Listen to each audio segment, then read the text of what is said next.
Vepa letrare për para, a thu tash përballë një inteligjencë artificiale, a thu po vdes letërsia, e bojmë pyetje, apo do të jetë nivel më të lartë.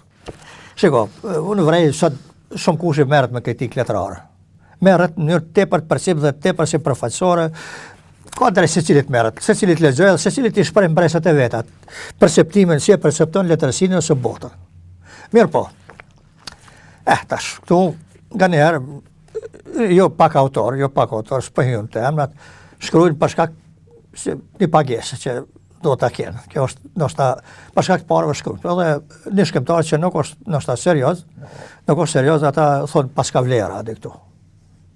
Ndoshta unë shpesh kom bërë përpjekje ndonjë autori që ta inkurajoj pak, në mënyrë të rrethort t'ia tregoj metat se ka do të thoj. Nëse është përmirësu, jo morë, nëse jo, kom lënë, ondash. Dhe që morë më ta.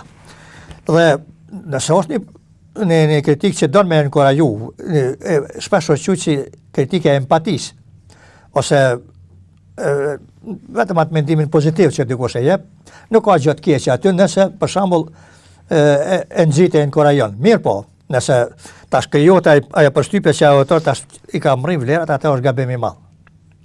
Si pas ka mrrin ku ta diun çka. Mandej një tjetër çka e vrej, ato perceptat, për shembull shoku për shokun bën kritikë, ose çfarë që kështu se s'ka tjerë më këtu.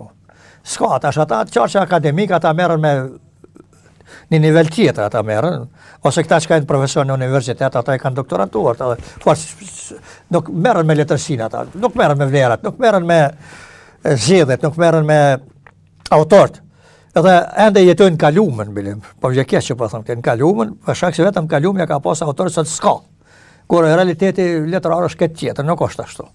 Tash, edhe pak duhet të për një prijet tash publikisht të rregë vërejtjen. Tash ka dalë teknologji informative, ose në inteligjencë artificiale, për shembull. Se unë njoh tash atë gjuhën e inteligjencës artificiale në kritikë letrare, për shembull. Jo pak autori vrej, edhe në krime letrare poetike, këtë janë uniform, ushtarake. Domethënë, komplet e marrin, i huazojnë ato dhe i bojnë që dvetat atë këto.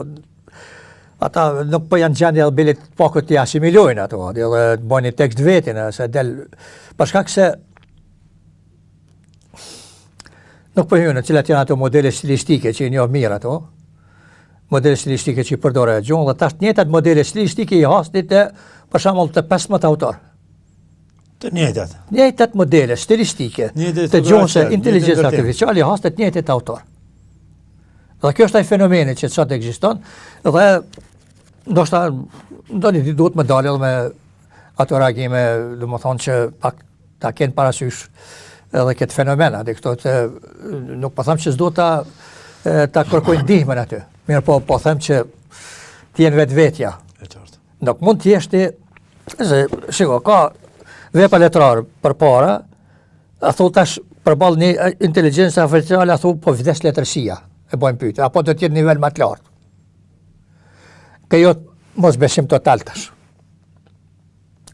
Për shkak se humb autori tash, edhe shpesh e paralajmërojnë vdekjen e autorit edhe këta disa teoricianë që janë, për shembull si Svetan Todorov ose këta diun e Bart ose kritik njohur ose studios njohur botror, njësoj ndodh se këta fenomeni që ka qenë krimtarin popullor, nuk dihet autori, po dihet ata populli këtu.